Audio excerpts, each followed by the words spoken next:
Hi, everybody. Guess you guys haven't heard from me for a while, but this is Ted Schmitz. I'm doing a podcast because I kind of went back in the league, despite my earlier complainings about maybe not wanting back in the league. But here I am doing a trade podcast, begging you to let me back in the league. And of course, Randy's with me. Trade podcast, dude. I'm rusty. It's been a while. Like Tyler to you? It's free agency. It's a free agency podcast, and Tyler's gone, and I'm sad. But we're gonna talk about all the free agent signings because I don't know. That's what we do. That's what I did. It's Stadler and Waldorf. It's what we do, my friend. Yeah. It's what we do. We're two grumpy old guys who don't ever spend in free agency. Yep. So we tell everybody else why they did it wrong. Yep.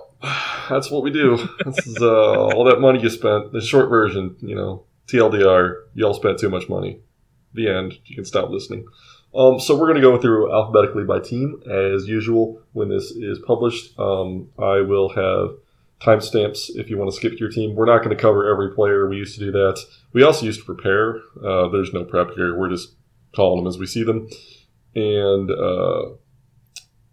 for reference, this is before the spring trainings, and the game date is February 26th. Oh, yeah, that's a good. I don't know when that's up. So good thing to throw in there. Okay, so I guess we'll just get right into it. We'll talk about Atlantic City. You probably recognize a few of these names, my friend. I recognize all the names. I really never stopped kind of paying attention. The guys I don't know haven't hit free agency yet. So sure, but these guys are ones that you even were involved with when you were in the league. Right. That's how long they've been around. Well, I mean, I've only been gone like 3 years. So seems like so much longer. So Pepe Jaramillo, right? He was looking a few years ago kind of like a dead pitcher, and he's kind of resurrected his career. He found the fountain of youth, and it's treated him nicely. And there were reasons to believe that his demise was a little bit early predicted. Like the rumors of his demise were not whatever. The point is, there's reasons to believe he could bounce back, and he did. So he signed a 3-year deal for $12.4 million total dollars over 3 years. So it's a 4.4 with a player opt-out, then 4, then a team option for 4. What do you think about this? Well, after we just told the people we'd scold them for spending too much money, we're going to start off with a good deal. I like this one. I wish I had signed it, considering my pitching sucks. I love the price. I mean, I think this is a tremendous steal for a guy who probably will be like a 3 or a 4, but even if he's like a 5, I'll pay $4 million for a fifth starter. Sure. Especially, and I generally don't like opt-outs. Forewarning to a lot of people who gave opt-outs in contracts. I don't think I've ever voluntarily given one, but for this price, if he opts out, he's probably going to get your comp pick. So, yeah, the only thing I don't like about the opt out is that the price is so good. I almost just don't want to give this guy any, sure, any choice. Yeah, I'm not sure what the thinking was for that, for that. But it's not bad. It's just I would be afraid that he would have a great year and you're going to lose him. And well, considering the first pitching contracts I remember Josh signing were the Correa-Lopez twin monsters, this is not that, but this is a better deal. It's a big jump in the other direction, right? Adam Barnard is still alive and in the league. In the league, yes. Alive, well, questionable. All right. Well, I actually don't. I feel like he's not that good anymore, but I don't really know, so we'll see. But he's a $10 million. No, that's what I'm saying. Like he's not good anymore. Okay, so 3.5 with a player option for 3.3, and then a team option for 3.2. So why is he not good? Oh, he's not good. He's not good. He's always been a 4 stamina starter. Well, you can get away with 4 stamina starters, but you have to be better than Adam Barnard to do it. So last year in Boise, he had a 3.15 FIP. Was he used over 78 innings? It looks like he was used primarily in relief. He had 3 starts. So 51 relief appearances, 3 starts. The year before that, he had a 5.06 FIP, and the year before that, he had a 4.38. So 2 out of 3 of those years are not so bad. And if you look at the 1 year he had half his appearances were starts was the bad year.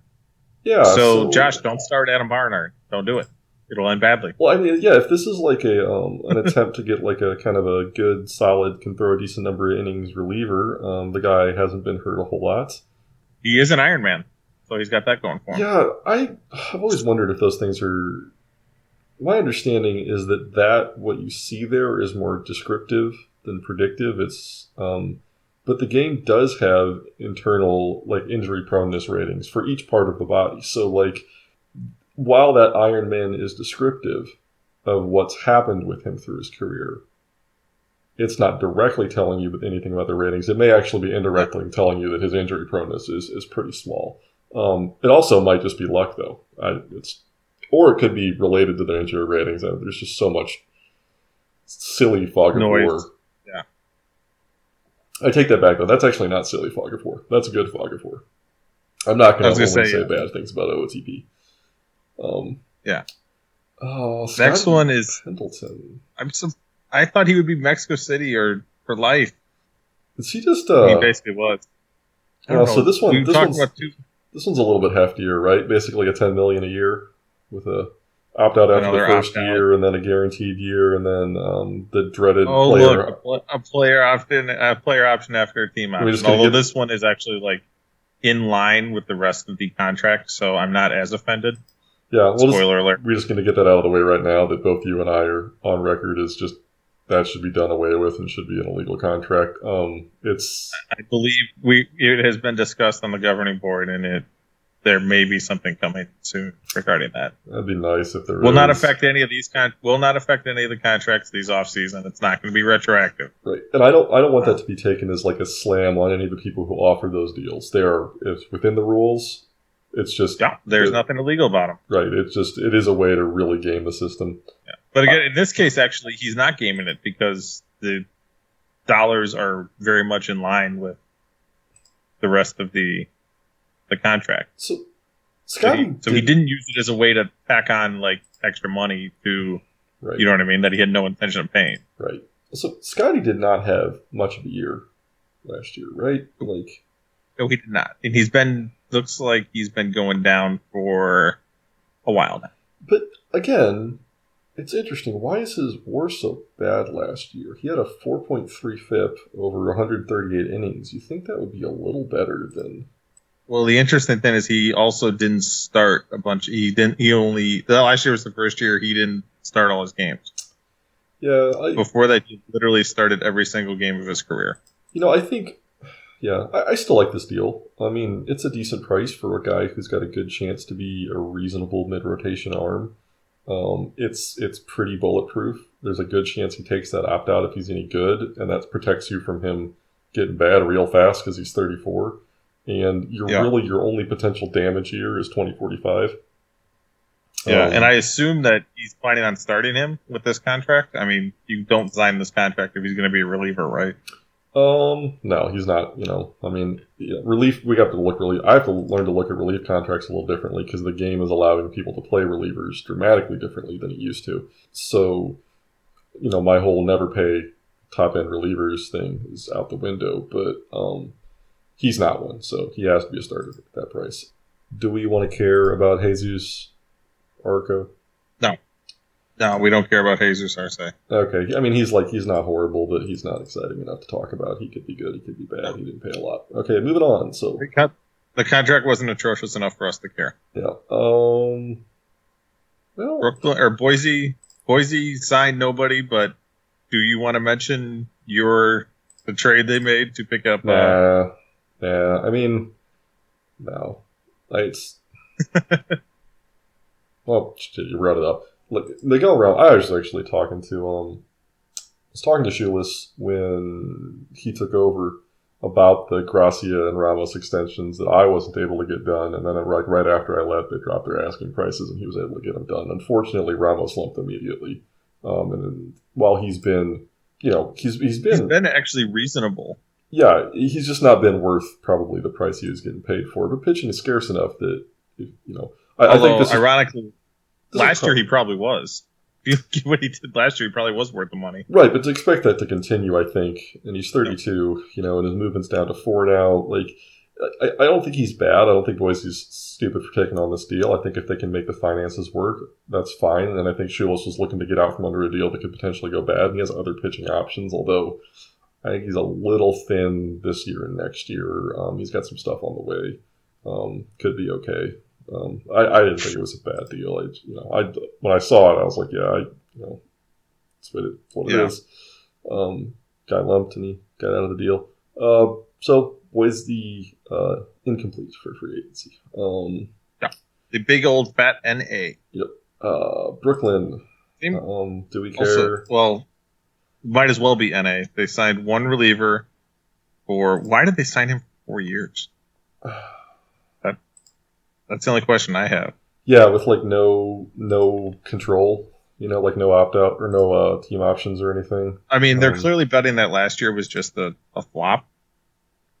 Because, weird. 4.8 FIP, 4.45 the year before. The price isn't bad. Like, it's not an atrocious contract. It's just, why 4 years? Yeah, I don't know. I mean, he's been pretty consistent, maybe a little bit of a downward slide. The thing I don't like I actually do think that's a little bit too much money. And you could even go back to the article. And although relievers are being used differently, and I can be way off on these things now, but, like, you can pay for really good relievers. I don't know that he's kind of a meh reliever. Like, he's serviceable and good. I guess this is fine. That's that 3 that bothers me. It's not going to kill the team. It's not going to kill the team. No, like the first couple of years of this, I'm totally okay with the price. The third year, I'm a little skeptical, and then like the 3.2 at the end, I just think that he's probably just going to be $3 million a dead weight those last two years. If this had been a little shorter, I think it'd be okay.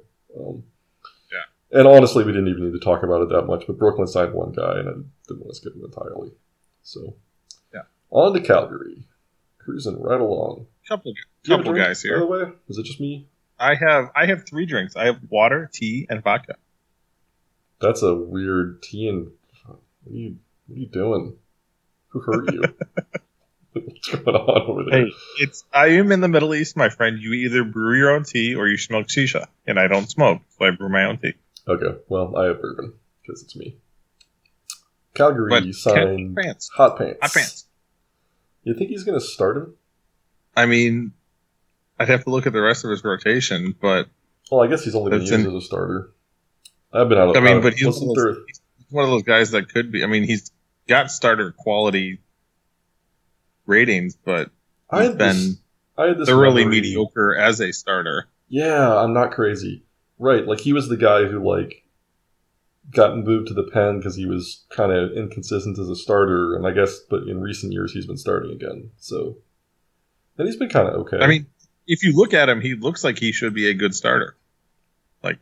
You're just looking at the raw numbers. Like, if you don't see stats, if you just see ratings, he's not going to be an ace, but those are rating 8, 6, 7 with 10, 8, 8 pitches. Left-handed pitcher, that's a guy that you would gladly take in your rotation. Yeah, and this is a fine deal. I mean, it looks like, he's not a bad thing to think that he might give you a 4.5 FIP or maybe a little higher, and that's the back end of the rotation arm, and 4.7 million, 5.8 million opt out after that. It's a pretty safe contract. There's a good chance he gets hurt and he's fragile, but I think this is it's a safe kind of, plug a guy into the rotation type of deal. Kevin's been around for a long time. He's not going to make any big, stupid free agency splashes. In fact, I don't feel like I ever recall him really spending big in free agency much at all. No. It's really not his jam. And then Chris Rios, another. I was looking at this earlier, when we were getting ready for this, and I hate that I kind of like this deal because last time I liked the Chris Rios deal, he went to Long Beach and was a giant turd.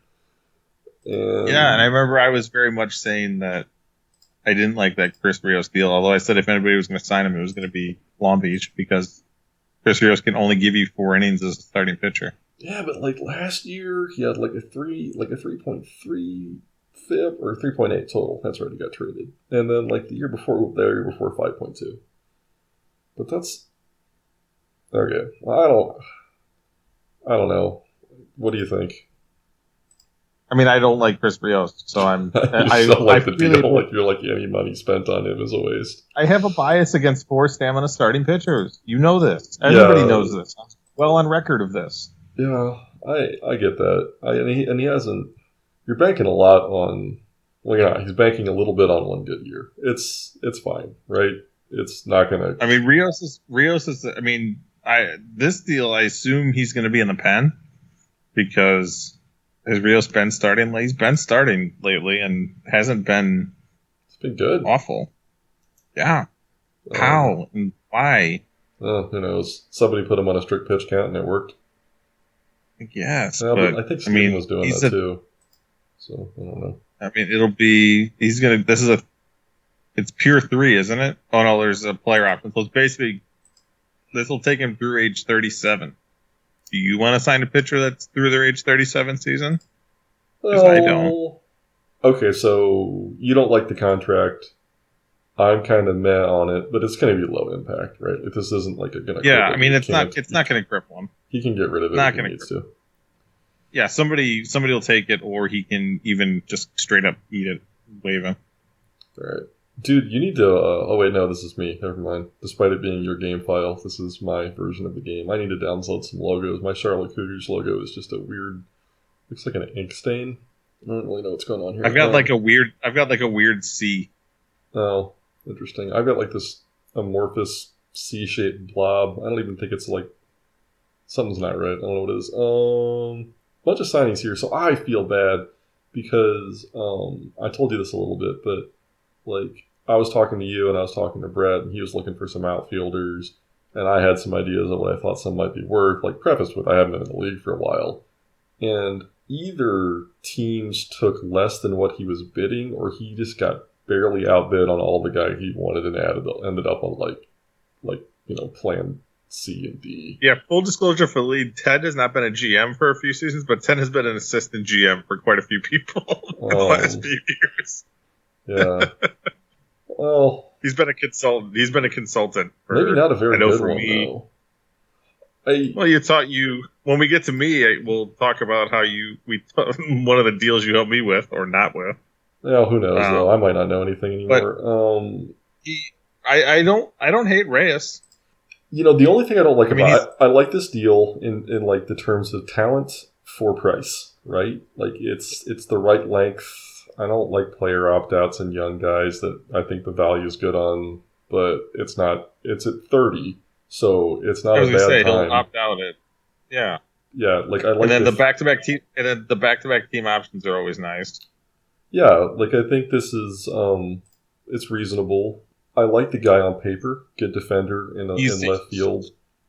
He is a straight platoon. I mean, you absolutely have to platoon him, but he's got Bobby Horn. And he's got White now too, so he's got some right-handed options. The one thing that makes me a little hesitant on Reyes is that he seems to have underperformed for his ratings, right? Like, I think isn't Chicago a pitcher's park though? I'm pretty sure Vic made Chicago a pitcher's park. I don't know. Even so, you would expect this guy to be better. You know, he hasn't really been that bad. 134, 124 OPS plus. Yeah. But I'd have to look. I'm pretty sure this was a guy that Stever drafted for Huntsville. Oh, I'm sure. Yeah. Like, where he would have absolutely, demolished every baseball known to mankind. Yeah, it's really only that weird year in 2040, huh? The rest of them are all pretty solid. Last year's a little bit down in New Orleans, but did he lump? He was a... Nope. Yeah, he was a minor... He was the 7th overall pick in 2035. That's absolutely Stever drafting this guy for Huntsville's park. Yeah. No, I mean, I think the Reyes signing I think is fine. Yeah. I don't like the Mark White one as much. I think it's a bit too much money for Mark White. Yeah.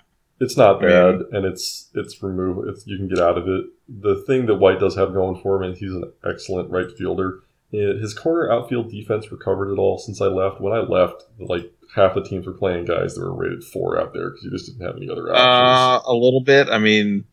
I think, it's not, I don't think it's great. Like, you're not playing great guys out there, but it's not, you're not playing like Steve Dempsey and those guys out there anymore for the most part. I mean, I am to some degree, but right. it's just. The the thing I have against right-handed bats with 7, and this will come up later. I'll save it for a better player later on. But White can run a little bit too.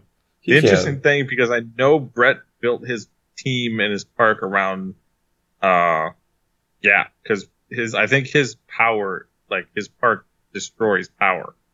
So it's interesting that he signed White, because that's the one thing White doesn't really do that well. I mean, I know you played 81 road games too, but no, there's some, you want to play to your park strengths, and you play 81 home games, so this is true.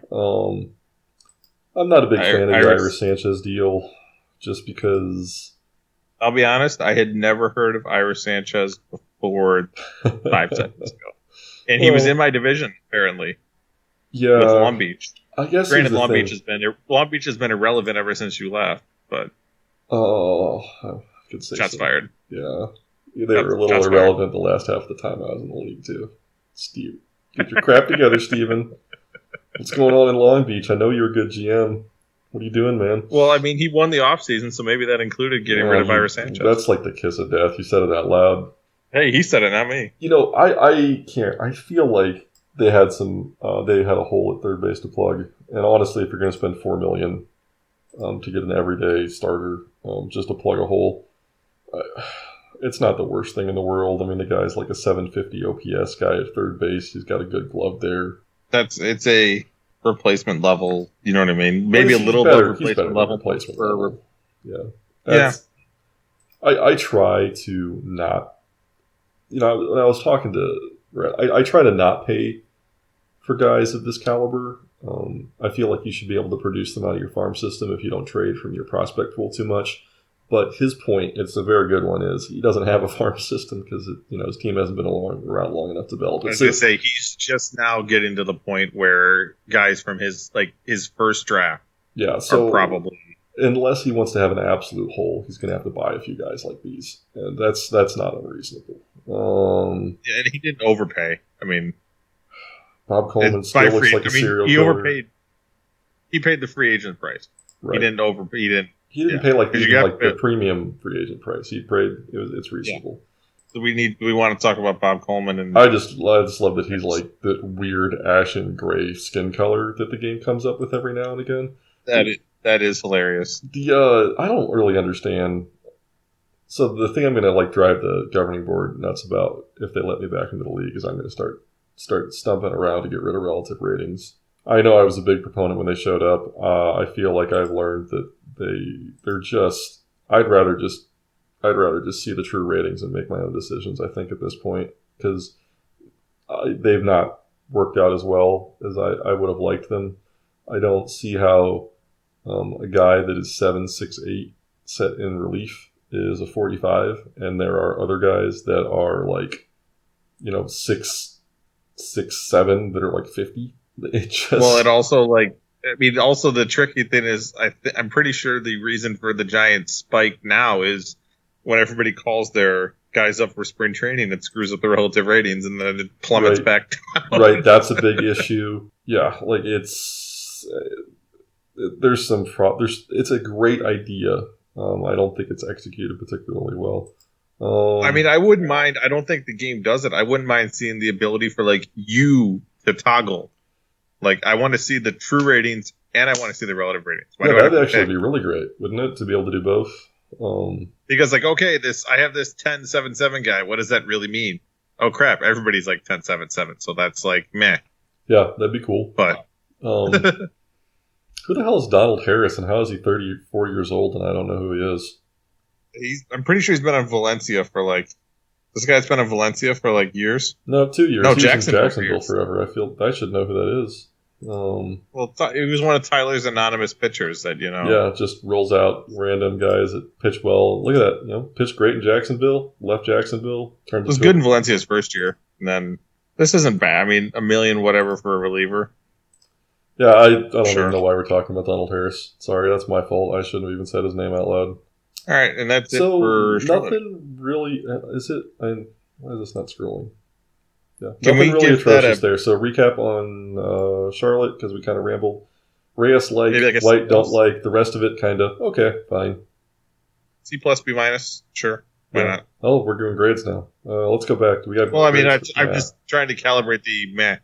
Yeah, like didn't hurt himself. I feel like you should always get like at least a half letter grade up for not hurting yourself in free agency. And I bet if Coleman and Harris actually start pitching well, those are deals that he can easily trade to a contender for that somebody wants a relief arm, because everybody always wants relief arms. So let's see what Slack did. Charm City. He signed 2 players. He signed a second baseman and right fielder. EK Shao. Who's Canadian, of course. You know. Yeah, I remember this guy. He was in Edmonton. He was like part of that big youth movement. They just kept churning dudes out. They were pretty awesome. Pretty sure they still are. Yeah. Pretty good year last year. Not so great the year before that in limited time. But overall, on a rate-based basis, been pretty solid, good player, good defender at second. Not great, but good. Decent contract too. Yeah, I mean, little on the high side, but the structure's what do you want from? Yeah, right at that age, good structure. And if you got a hole and you wanted to pay this is like a couple $1 million higher, I think, on an average annual value basis than I would ideally have. But if you got a need there, and that helps you out, I think that's reasonable. And if he opts out after age 29, I mean, you got a decent chance of getting a pick. And if not, you got him through 31, and then you can let him go on his way. Is that my Hector Ojeda? Sorry. Minor league batting stats. Come on. Tell me those. Nobody cares. I'm not editing this out, though, because I'm not doing a crazy amounts of editing anymore. It just sucks. Yep, that's my Hector Ojeda. I think that guy cost me like $12 million, so $24 million in international free agency and lumped into a turd. Okay, that's all I wanted to know there. And then you got William Wood. William Wood's still around. How much did he pay for William Wood? 6 opt-outs, team option for 6, and basically a mutual option for 6 more. What do you think? I mean, it's like the definition of low risk, isn't it? Yeah, it feels like based upon recent performance, that's a little high for William Wood. It really doesn't. Why the hell hasn't William Wood been playing more? Like his WAR totals, like his counting stats aren't very good, but like, I mean, this guy, outside of 2042 stinker, why did he only play in 70 games last year? Nashville, he was a late trade to Omaha. Oh, and he was also making a ton of money, if I remember right, because he signed a pretty big deal. Was that like manipulating a vesting or something? Maybe? No, because he opted out. He opted out. Yeah, he did opt out. And he opted out of something. Yeah, because he signed a 6-year, $72 million deal in 2041. Last year was a perfect. He was ugly looking, but got the job done. Type hitter. I wonder if Rec was just frustrated after his total stinker the year before, and then like when I think Rec was gone by the time. I think this was Chad making the deal. Well, no, this is like the first half of 2043, though. You'd think he would have played some games under Rec. So I wonder if he just, like, after just the poor average on-base percentage the last year, he just was frustrated and didn't care about the power. I don't know. It's a little odd. Yeah, I mean, but anyway, sir, deal's fine. It's an interesting. Yeah, like I said, the risk is completely contained because of that mutual option. All right. Let's see what Vic did in Chicago. Pancho and Hebner. Pancho, I had him last year, and I feel like did better. I mean, he didn't pitch as well for me, but he did perfectly fine in Boise. You know what? Even for me, he wasn't terrible. We were going to start doing some grades. Charm City grades? Did we do Charm City grades? No. Well, we should. We're gonna have to talk about who we think did well and didn't do well. So if we're gonna we go all the way back to the beginning, I guess Atlantic City did B level work, B plus maybe. Yeah, I think that's fair. Let's go with just a nice solid B. Boise, and can we just give Brooklyn an NA because they signed one reliever? That's the thing is that that's like when we did more research and I had needs, we could give like grades based on filling needs, and we didn't really do that this time. But, baseline C for Brooklyn because they signed one reliever. Yeah, Calgary, like B minus.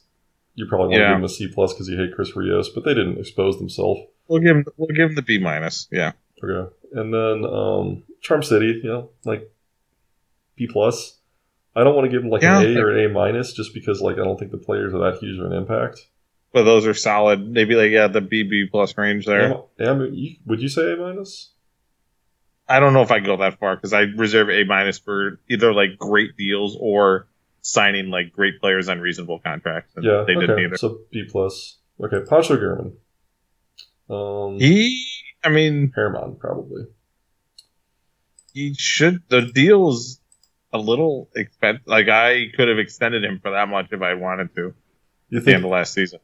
So yeah, like 13 million, 13.5, 13.5 player opt out, 12, 10 player opt out. I think he was asking 6 for 72, and he ended up signing for 6 for 70. Yeah, little over 4 with the FIP. Last year before 5, 4, 6. So solid middle of the rotation guy. That's a little pricey for the middle of the rotation guy. I kind of agree, but it depends on what you need and if you've got the money. It's not awful. The length is a little scary if he doesn't opt out, because I think there's a really good chance he's trash in 2048 and 2047. Yeah, and there's no element of control for the team here. Yeah. He controlled it by the price going down, which I know you and I are big proponents of in the past. Yeah. It's just kind of a C plus contract, right? It's hard to get excited about it, and it's not like a "what are you doing, Vic" contract, but it's just kind of a one that you're like, you feel like he probably feels like he needed the arm and bit a bullet and got one, and then he didn't pay way too much. It just feels a little pricey and a little scary. Hebner's interesting player because he's a first baseman that doesn't have power. Yeah, well, he's very, very, very good at hitting at doubles. Yeah, he's got like at least extra base pop. How much did he pay for? What's that deal for? Oh, this is like it's like a $3.5 million. This is a pretty good deal for what Hebner is.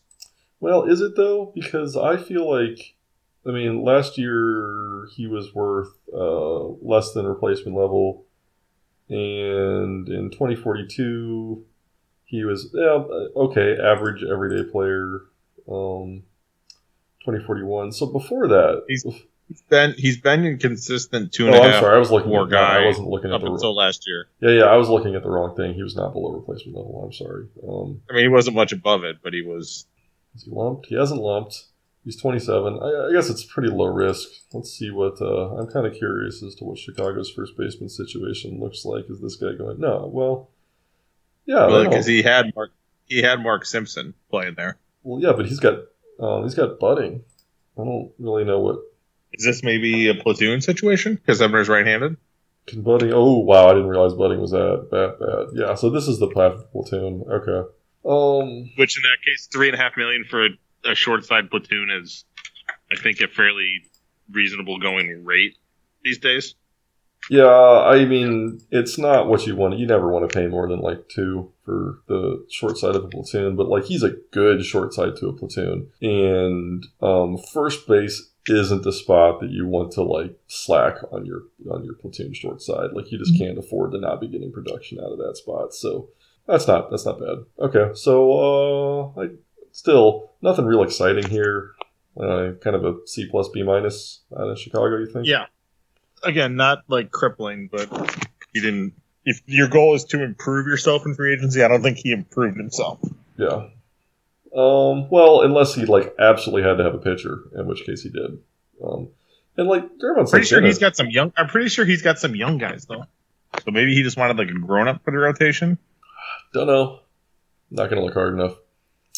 Yeah. They're going to be we don't want Ted's podcast back in the league. They're not the quality they used to be. They're not well researched anymore because Ted did them spur of the moment. Des Moines. Joke's on you. I never did research for these. Oh, you absolutely did. I remember hearing you. You did. I did.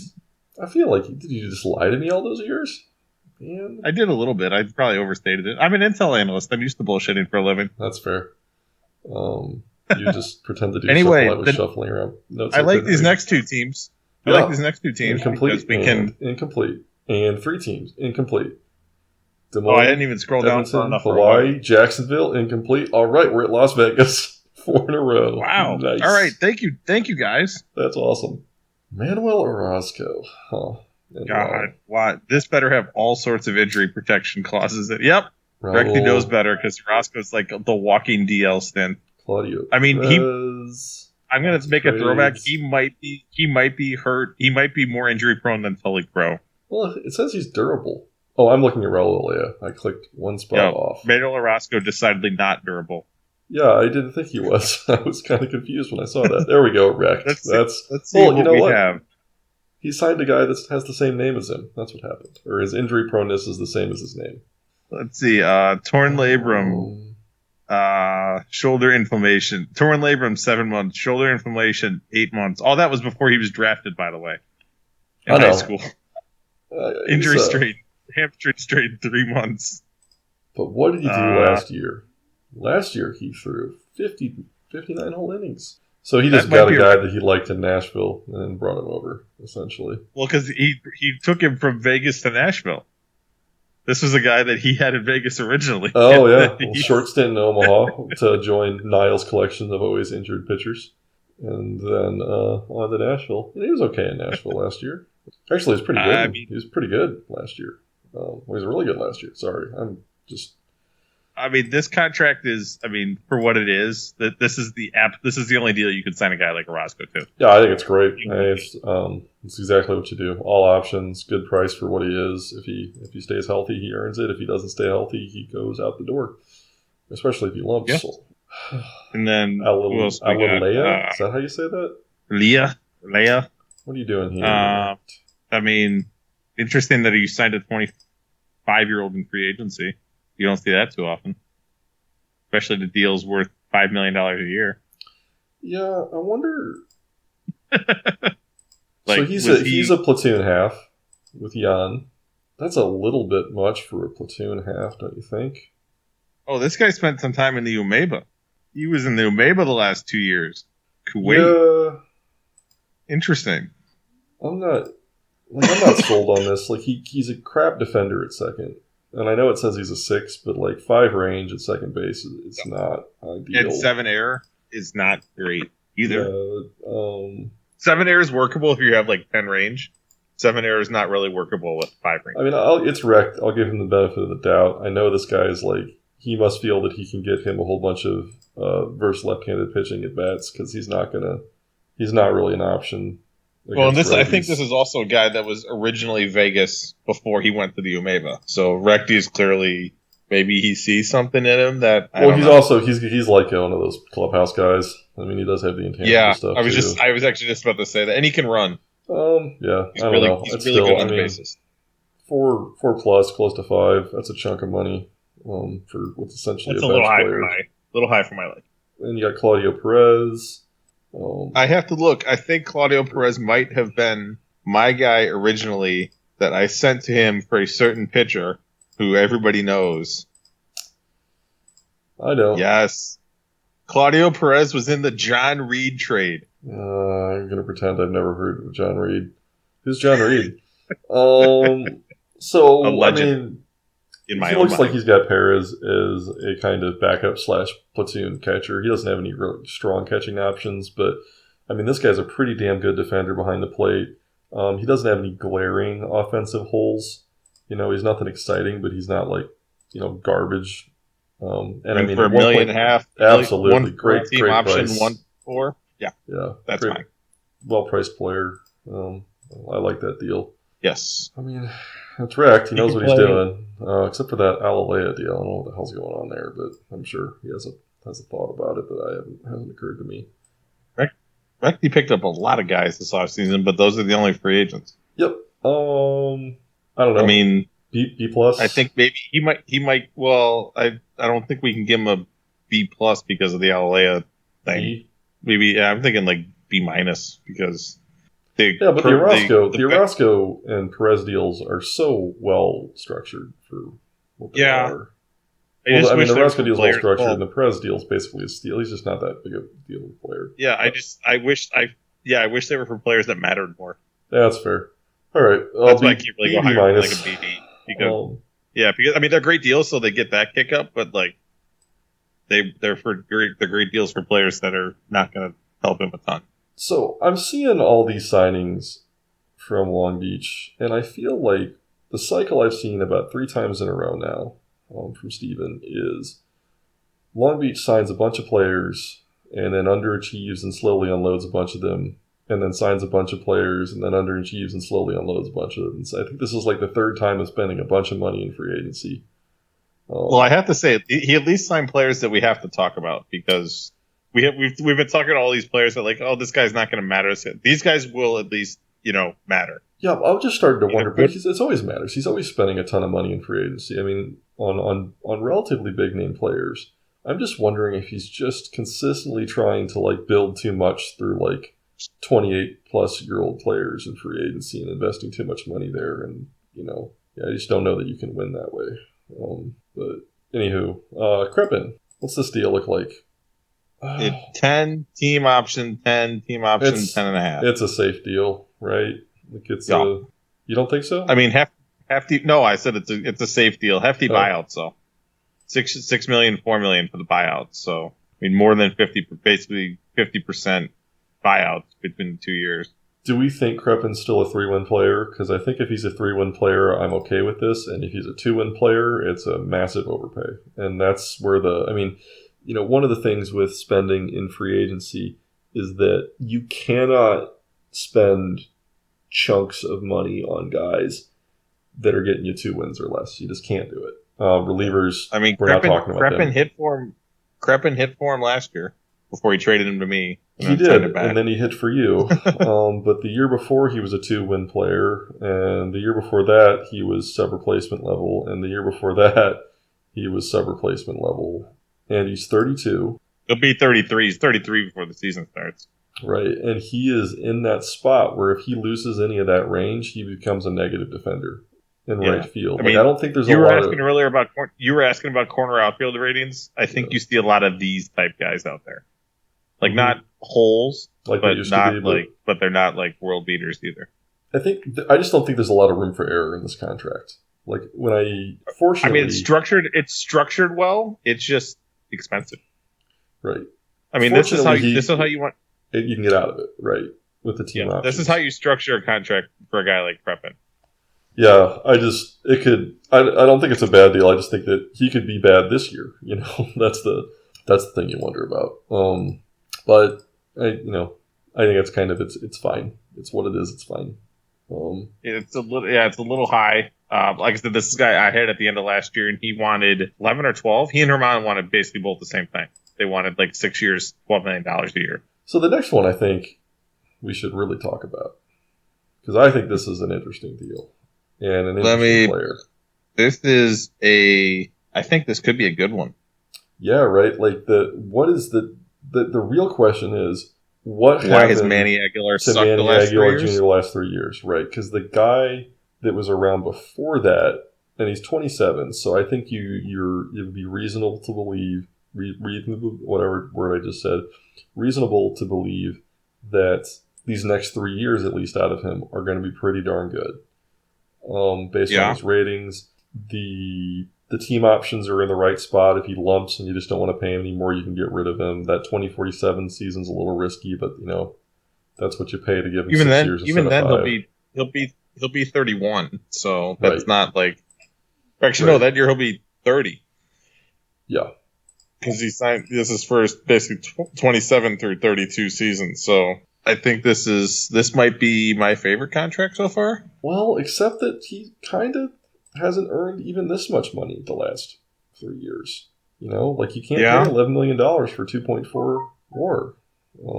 That's just and he's going to be playing in the same division. So I mean, it's not like he's going to be going. He was hitting at a bunch of pitchers parks, and now he's going to a bunch of. You know what I mean? Like he's going to be playing in the same parks.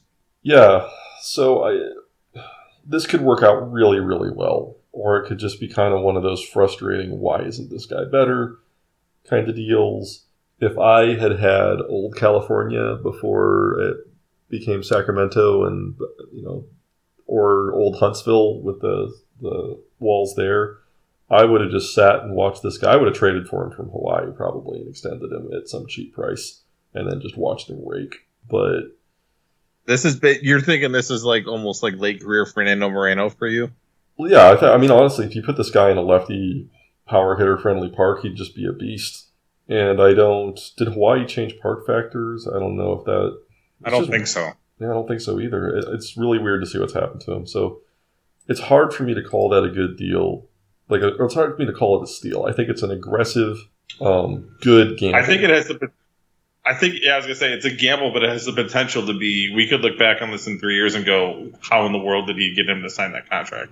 Well, yeah, but then you would look at the 3 years before it and go, oh. Yeah. Okay, Mario Barrera. I mean, the hits just keep coming. These are good players he's getting. And Barrera signed for, let's see, the guaranteed years on this are 28, 29, and 30, then opt out, which you kind of, I would imagine, hope he takes. Because you're at 9 million, 10.5, 12.5. And I think for Mario Barrera, who's been about a 3-win player at third base, those are pretty reasonable amounts. But if he starts to decline, if he starts to erode, and then he doesn't opt out, and you're paying him almost $15 million a year, that could get real ugly, especially given that he is at right now kind of an adequate third baseman, and he has no room to lose ability. I don't know if you see anything different there. Yeah, I mean, I'll be honest, I stepped away for a minute, so I'm pulling it up right now. I mean, this is one of those bats it's nice that he can hit both sides. I mean, he's a right-handed bat that hits, you know what I mean? He's almost exactly identical from both sides of the plate, which is nice. But, yeah, he can't really, I mean, what is he? What's his range? 5 range, which is acceptable at third, but yeah, once you get below that, you're in the hurt zone. Well, and he has no room for batting ratings erosion either, right? That contact goes to 5, or he loses a little AVK. You're in an awful lot of trouble. You could play 6s across the board and be fine. Yeah. Like you're fine. You know what I mean? That'll, especially if he's not a platoon. If he's a platoon, like 6 across the board, you know what I mean? But he's almost exactly the same. Yeah, I'll be honest. I actually really don't like this deal. The more I look at it, I like it this year. I may be okay with it next year, but I just think there's a good chance that even by year 3, he's lumped a little. And this is one of I think this is one of the first examples we see of something that you and I are both have advocated against for years. For those that remember when we did this back in the day, is avoid escalating deals whenever possible. Well, especially on older, especially on guys who are like right at the lump pivot, and especially on guys where you don't have control at all. Right. Like, it's one thing to escalate it if you have control, but like, if he goes downhill and doesn't opt out, this is an anchor, right? Like that's the big thing. It's not like into anchor territory. Yeah. It's not like a $25 million starter anchor, but you're just going to hurt a little bit to get out of. Yeah. So. Interesting. You want to talk about corner outfielders that can actually play the corner? Mr. Millard Younger. Yeah, this is the guy I was talking to Brett about, and I swear he said he was like happy in like the 10 million range on him. So I don't know if Steven just barely overbid him, or sometimes they just pick the other team. I actually thought about this one. He doesn't fit for my park because Millard Younger, I don't know if you noticed this, but he is like all-time elite at hitting triples. Like, incredible at hitting triples, and my park demolishes gap power, so I passed. That's but weird. I kind of like this deal. Machine. Yeah, I mean, he's a good. I mean, he's your stereotypical better than people pay attention to corner outfield left-handed bat. The nice thing about him is that you can leave him in against lefties, not all the time, but against like the weaker lefties and not be destroyed by it. Yeah, and just slide him down a few spots, and you know what I mean. Because he could that glove will play. I mean, he's a potentially elite corner outfielder. Right, absolutely. He can center field for you in a pinch. You probably don't want him there. No, he's like an injury backup center fielder. Right. Like, hey, I got a guy out for a month. You can slide him over there, and it won't like kill you. And this deal, again, I don't understand the structure. I don't necessarily mind it escalating. I think the dollars are fine. I don't know why you give him an opt-out. Why you would give a 26-year-old an opt-out after 2 years. Yeah. Like, I mean, the dollars are fine, though. I mean, other than that, like, if this was straight, if there was no opt out and this was just straight all the way through, like, yeah, the I'd be dollars are fine the with dollars this. are fine. I would just guarantee the years, or I know. I just don't like giving young guys an opt out. I feel like if you can land a younger guy at a price that you think is reasonable, just keep him. You're not getting any of the elite, or put the opt out closer to like the danger years, not the good ones. Yeah. Price is good though. Man, Steven always has Fairborn. so many deals on like characters and on like players that matter for decent amounts, and we always just beat him up about all of them. Fairborn. 1 year, 1.9 million. Whatever. No option. No. Don't care. It's fine. Yeah. Elite defender. Whatever. That's a bounce back hope right there. Yeah. He's hoping for a bounce back. Or like a backup that he's not upset to play, but maybe should be. I don't know. Defensive replacement. Yeah. This next one annoys me because I put in a bid of like 6 years, 60 million with like 3 million in innings pitched or 3 million for like 170 innings pitched. And he took a deal that was 4 years, 38 million. Yeah, that's weird. Maybe he just wants to, where's he so from? I'm salty about this. Oh, well, I'm salty about this one. He's not even American. Maybe I'm salty about this one. Maybe growing up in Wales, he just always wanted to live in the LBC. His nickname is the Mad, which is one of the best nicknames in the game, by the way. Urig's the Mad. But so I like this deal. I'm just pissed because I offered him a better one and he turned it down. Right, the deal's okay. And this one I'm not as upset about the opt-out because I think Carpenter's basically a time bomb. Like, he could suck any moments. He is just... Although if he's a time bomb, he has absolutely no team control over this one. Yeah, but he'll probably opt out. I mean, you can almost guarantee he'll opt out with the unless the time bomb goes off in years 1 or 2. Yeah, but if he comes back with like any kind of ratings, he's young enough. There's a really good chance he opts out. His performance hasn't slid as much as I expected it would, or expected that it had. He's going to get hurt during this deal, right? Like, there's just almost no chance that he doesn't, because that's what he does, is he gets injured. I'm just kind of astounded that he took this deal and didn't take yours, or someone else's that offered more. Clearly, people offered more. That's weird. They did. Somebody else offered even more than I did. I think it was Wilson, maybe, or somebody. Somebody was. I think it might have even been Marco, who maybe that's why he didn't take Marco's, because of the Phoenix pitching. Did Steven have Snoop make the pitch? Is Snoop still alive? Snoop's probably dead, huh? 2040. I mean, Snoop would be probably in his 70s at this point, mid 2040s. He's probably still kicking. Yeah, probably. I bet Snoop lives forever. Little old tiny man. But no, I like this deal for Carpenter. Yeah. Okay. So overall for Long Beach, man, there's always so many deals. B. Like, a couple really good ones, a couple really bad ones. But he at least, like I said, I give him credit for at least trying to get guys that matter. Yeah, I mean, that's the thing. Like, some bad deals, some good deals, but like a quantity of good players. Like, he definitely has, that we've seen of the team so far, he has the most potential to improve his team with his free agency. Because if these guys hit, like if they play the way he thinks they'll play, he did dramatically improve his team. That's fair. Which is, now, obviously, if these guys, if it goes the other way, then ouch. Because I think there's only like 1 or 2 of these deals that he has any way to get out of. So, yeah, this could be, I agree with the B. And the only reason I don't go higher is because he has no way to get out if they go south. Right. Like, could end up being really bad on a couple. Yeah. All right, Louisville. Freddie Delgado. Still alive, huh? Apparently. Still alive for 1 year at $4.29 million. And given what Freddie, he had an interesting last year. Was he hurt, or why did he only pitch? Yep, he came back from a partially torn. Oh, he is coming off of a partially torn UCL. He tore his UCL in May. So those numbers are all.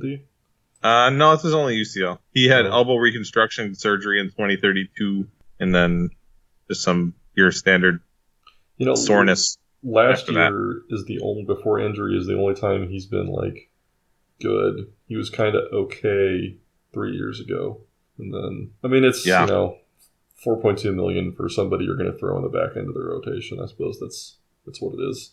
Yeah. So strong C plus. Yeah. Move on. Moving on. Oh, Ariel Leaky. Still a person in the league. Leaky. Going to Madison. And he's only like 20. Well, he's 27. I'll tell you what. I think I like that Delgado deal a lot better than this one. What has Leaky done recently? I mean, depends on how much you. How did he put up? God, how bad has pitching been that guys can put up those kind of numbers and get WAR numbers that high? Yeah, I don't know. Looking at 5.2 41 and 42, 4.91 FIP, and he's never been good, right? Like he's never been reliable, and it's because he gives up home runs, and because. And he's going to Omaha, he's going to Madison. Yeah. And Madison, I think, still has the huge giant park, so that should mitigate that.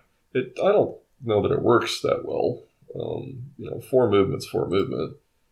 Although he is 5 against righties, that'll help. I mean, this isn't a bad deal. It's just, if you could have had Freddie Delgado for $4.29 million or 1 guaranteed year and then a player option of Leaky for, 50% more, which one would you take? I would take Freddie Delgado, which is why we gave Delgado like a C plus, and I'm going to give this one a C, maybe C. Even a C minus. Just give it a C. Because I think, because this one isn't like, C is like my baseline. Like, if you did a average free agency, you get a C.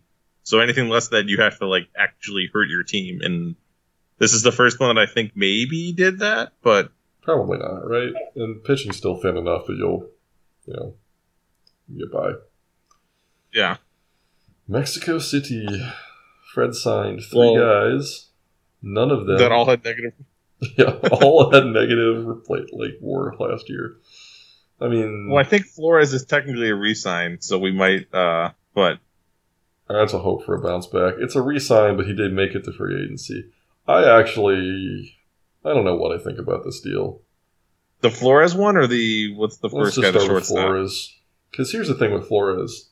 Like, Fred's obviously looking for a bounce back, and I don't think that's unreasonable to think about, right? Because last year was... Aren't you supposed to have a crazy year in your last year before free agency, not the worst year? Well, yeah. This guy's doing contract years wrong. Like, he's got it all backwards. Yeah, but absolutely. Holy cow. Can we applaud Fred Holmes for the structure of this contract? Well, that's the thing, is that I don't know if we can... I don't know how much money he has to blow. In principle, this is the sort of deal that we love. Right, it is. If you could sign a contract like this, the thing you should do so. I'm not sure there's any guarantee that in 3 years, 2 years even, Dan Flores isn't useless. Here's the thing. Dan Flores can do one thing, and that is, 2, because he does have gap power, so it's a little bit better. But, he is pretty much a gap hitter, right? And he's an elite center fielder. And he's an elite center fielder. So, no, offensively, he has one thing he can do. He's not a base stealer, right? You actually have to keep this guy from running into bad outs. Yeah. And even with his gap power, his base running is not good, which kind of negates some of that gap power. Right, exactly. So, if he loses contact, he's done as a hitter. And that's what has me worried, is he's been trending down as a hitter, and he's right-handed, and if that contact goes to 6, he's now a 6 contact right-handed hitter with no other skills, and those guys hit like trash. I mean, I don't think he's ever going to get back to 2041 when he hit 320, and I don't think that's ever happening again. But if he could put up an 85 OPS plus, I'd like him at $4 million. But if he can't put up 85 OPS plus, then he's just a $4 million backup defensive substitution, and that's awful. So you probably know this better than me. Fielding ratings generally hold pretty well, right? No. No, they don't? Outfield range can start going right about this age. It's actually, I think he might have been 11 at one point, if I remember correctly. If not, it's kind of interesting that he's held on to his 10 this long. The arm and arrow. I mean, he has some room to lose in the outfield and still be good. Right. But his value comes from being elite. And let's say that in 2 years that goes to 9, And in 2 years, the contact goes to 6 because he's right in that part of the aging curve where those things start to go. Yeah. He is then good but not elite center fielder and not a good hitter making $4 million. And the thing is, if that's the case in 46 and 47, and let's say that his hitting doesn't bounce back, this whole contract could just be blown money. Mike, I would like to amend earlier. I like the structure, the general like descending plus team options at the end, but were there really guys that were going to outbid for Flores that you had to go 6 years? Well, but they're opt-outs. Like I think he was. Well, yeah, but I mean, why couldn't you do 4 years with the opt-outs? I don't know. Yeah, let's say like was there really that big of a market for Dan Flores? Center field, man. Center field that can defend. Yeah. Right. I think there probably was. I think Flores is a gamble. I don't think it's a bad gamble. I just think it's a little scary. It's a very much I think a coin toss whether or not he gets any value out of that contract at all. But if he does, it's pretty good value. Waka Pakihi. Sure, why not? He's Namibian, which I can say. Namibia is fun to say. If you say Namibia a bunch of times, it starts to sound like it's one of those words you can say Namibia over and over again, and it gets really weird. My question: how does this guy have a 10 shortstop rating with a 4 arm? Because he has 10 everywhere else. That is really interesting. I don't know, man. That's a good one. I like it. Wow. And also, like, this was a non-tender. Like, he was non-tendered. So, man, Fred Holmes do what Fred Holmes do. I mean, this is clearly a Fairborn. He lost Fairborn, and so he signs this guy. And this is better than Fairborn at this point. He's basically David Eckstein, right?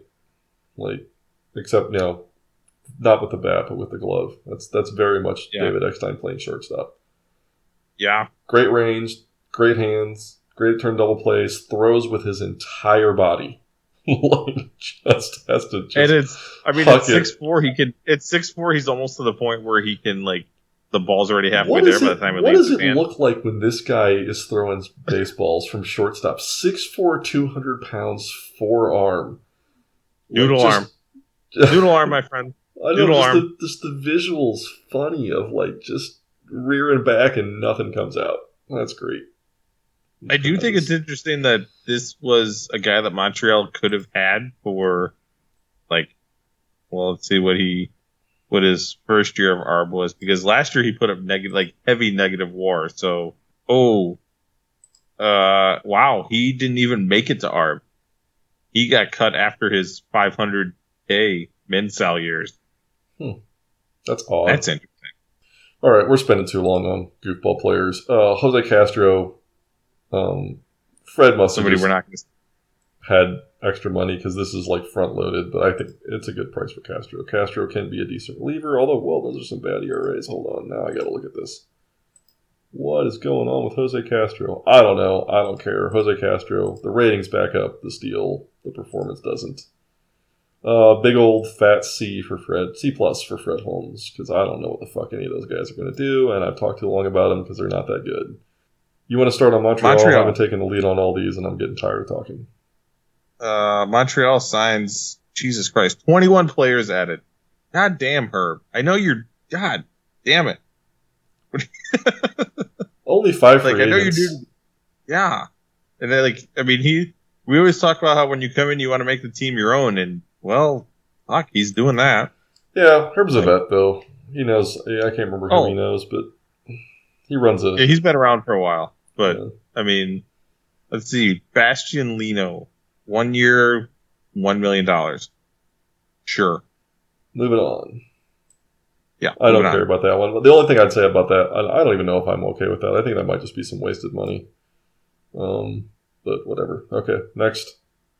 We're going to scroll through all of the waiver, Rule 5, trade. William Drew. I feel like I recognize this name. Yes, I believe he was this the Charm City guy? Yes, it was. See what he did here. $9 million. And one. $9 million, $1. And one. I mean, why?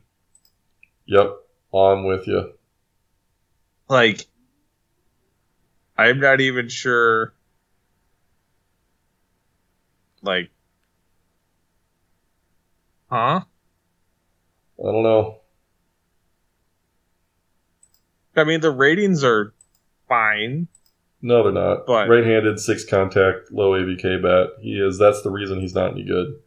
And I'm naturally a little worried also when you already see the split between actual and potential at 25. Yeah. Nope. Bad defender. Well, not a bad defender yet, but maybe he's average, mediocre defender. Yeah, mediocre defender. I think he probably has more value at second base than he does in the outfield. He is a spark plug. He is a spark plug. I wonder if he's related to Nancy Drew. Wait, is Nancy Drew a character or a person or a Nancy Drew is a character. Nancy Drew is a character. Well, this is fictional. Then again, so is William Drew. So you never know. Although at this point, Nancy Drew might be like his great grandmother. Yeah, that's fine. Good enough. Okay, so big old John fat lie out of us. John Noble. 3. This is I approve of the contract structure. Must be said here, descending, but he's the same player, right? That's the thing, is I don't really entirely understand, his performance has been slightly better. But you could argue maybe he'd be better in more at bats because he never really got to play in Atlantic City. But he was used as a platoon, right? That's why it was always he started. I don't even know if he was used as a platoon. Look at his game started. Maybe he uses a platoon the first 2 years, but not the last 3. Because even a short side platoon gets more than 10 to 30 starts. Not always. But you're probably right. And also, look at his ratings. He's literally identical. Very, very minimally played against right-handed pitching. He's been used almost exclusively against lefties. But I guess Josh. That's the thing that's interesting to me, though, is that he's a very, very similar player to Drew, and he's making a third of the salary. And I'd be curious to know what the thought process is there, because it's maybe Herb. If you see this posted, please enlighten us. Or don't. Welcome to your first free agency when Randy and Ted just rip you apart, not knowing what you're doing. Because Herb seems like he's got rhino skin, but I would be curious because if they're not exactly the same, there's not $6 million in difference between them. Yeah, that's the weird thing. Man, Luis Gonzalez goes back to Montreal. Pendragon. This is a name you remember. Yeah, I never liked him. He was always like a tweener bat and a tweener defender at short, and now he's not even a tweener at short. Yeah, he's a tweener at second now, and a tweener at third, and he's just not that exciting of a bat either. The contract for this is not awful. No, if you gotta plug a warm body into a spot, but again, I feel like it is interesting that the team option is for $2 million less than the. Yeah, the thing about players like this, I would almost take that option unless he is truly, truly atrocious. You almost have to take that option, don't you? Because you're not really going to sign a useful player for $1 million in free agency. Yeah, but you should have a quad A player that's this good. Your farm system should be able to churn out what Luis Gonzalez is at this point. You should have that somewhere. Yeah, although I don't know what he was left because again, he's just getting there, so maybe he was left. Yeah, I don't know what kind of shape. I was going to say that I don't know what kind of shape Montreal's in. So there is that. This contract isn't. The contract isn't bad. It's not going to hurt you. It's just I don't know that you really added any value to your team for $3 million, and that's. When you add up Noble and Gonzalez and Drew, that's what $15 million worth of salary that I think may be negative value potentially. Plus, yeah. And then what's the last one? Because he did have one more. It is Constantine for $900,000. Whatever, don't care. Moving on. Yeah. So this might be I hate to do it, but maybe a C- just because the Drew contract is so nicer than me. I was going to go D. I would for don't understand. Nice. I might go with you on the D plus just because of Drew. The other ones, they're not. I don't understand them, but they're not actively bad. Like that Drew contract could be actively bad. Yeah, I do like the pickup of Feliciano, a guy drafted for Sacramento who hit like crap there, just inexplicably hit like crap, and this is why I changed the park factors to make it a Little League park for left-handed power hitters, because Cesar Feliciano is what happened to every effing left-handed power hitter I picked up. They'd have a year like 2041 where they played the way they seemed to be capable of doing, and then every other year they would just hit for no average and no pop and not get on base, and it just made me so angry that I moved the right field fence in 150 feet. Well, and I don't know what he traded, and I know this is kind of getting off the free agent topic, but the Wannon pickup could potentially be a good one. I don't know what he gave up, but yeah, I don't know either. I remember. Yeah, we'll have to get to that because if we do trades, will be here forever. Okay, Nashville. God, Pedro Garza. Is that my Pedro Garza? I'm gonna pull its head here. My Pedro.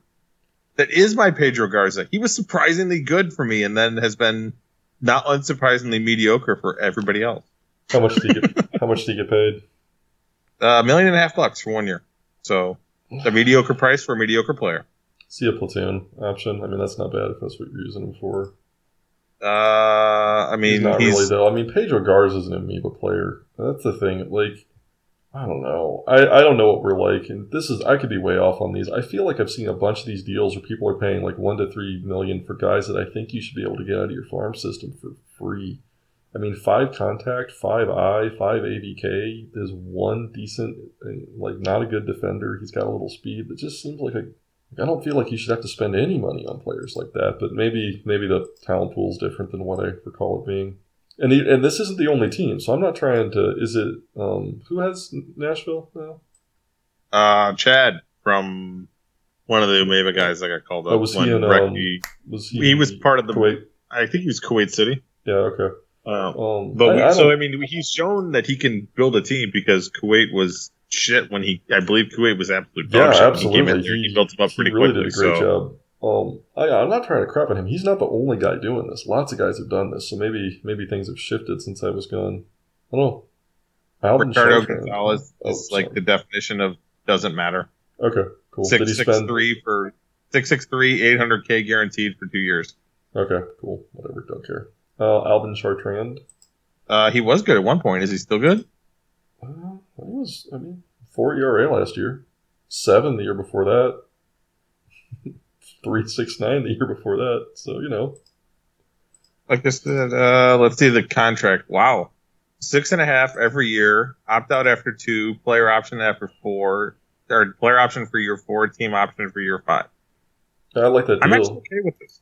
I was gonna say I'm okay with this. I like this one. I think it's a pretty solid. Because deal. if you take out 2042 when he was for some unknown reason awful. And yet somehow still put up positive WAR. I don't know how. But, like, he's been good. Like, I like this one. I really like this one. Yeah, I mean, again, if at worst, if he's your 5th starter, $6 million for a 5th starter, it's not terrible. No. At worst, he's a 7 ERA if it's 5th starter. That's probably not going to happen. That's bad, but, So, I give them maybe B- because the 2 signings that we didn't get barely cost them anything, and Chartrand could be a really good. So maybe a B. I give him a B+ on the Chartrand one alone. The other ones don't really matter. True. Because the other 2 were meh, and that one was really, really good. That might be one of my favorite deals so far, actually. That's a pretty bad year when Alvin Chartrand's one of your favorite deals. Well, to be fair, we're only through like half the teams, like 2/3 of the team. We're more than half. Thankfully, because we're at like an hour and 20 minutes. Oh my goodness, this is so long. These are always so long. I always think they're going to be like an hour. Luis Costello. That's a big name, and let's see what he's done. Not much for a while. Well, he's been in Ron's platoon heavy. Yeah, but that makes me think that look at his ratings against right-handed pitching. He is not going to do crap outside of the platoon. And what did he pay for him? $8 million for 1 year. That's fine. Well, if you got the money, he can play left field, and he can steal bases. Yeah, so he's there's a chance he won't be abysmally poor against right-handed pitching, but I think he's going to be pretty bad. I actually think I don't know what New Orleans finances are like. If they just had to have the player there and they didn't have other options, I think it's okay. But if he's expecting any kind of if he's expecting an all-star, he's got problems. Oh, not even all-star. I mean, I really think Luis Costello could be legitimately awful against right-handed pitching.